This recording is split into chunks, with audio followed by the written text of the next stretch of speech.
Hello साथीहरू नमस्ते। सबैजना सन्चै हुनुहुन्छ? म पनि सन्चै छु। अनि हेर्नु न, मैले चाहिँ यो मेरो दिदीको घरमा जाँदाखेरि लिएको भिडियो हो। कति राम्रो छ कि हेर्नु न।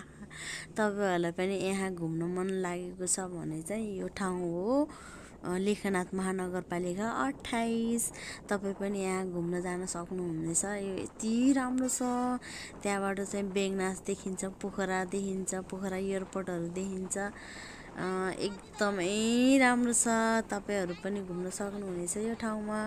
स्वर्ग कस्तो हुन्छ भनेर कसैले सोध्यो भने म त यही ठाउँ देखाइदिन्छु। कति राम्रो छ हेर्नु न, बादल तल तल अनि म चाहिँ माथि माथि उडेको जस्तो कस्तो रमाइलो महसुस भएको छ। स्वर्गको टुक्रामै पुगेको जस्तो भयो मलाई त। एकदमै रमाइलो छ। तपाईँहरू पनि घुम्न मन छ भने चाहिँ जान सक्नुहुनेछ। एकदमै पक्की रोड पुगेको छ।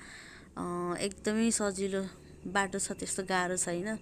सजिलै जान सक्नुहुनेछ। बाइक, ट्याक्सी जे पनि पुग्छ, जे पनि पुग्छ। जे होस्, यहाँ घुम्न जान चाहिँ नबिर्सनु होला। एकदमै रमाइलो छ।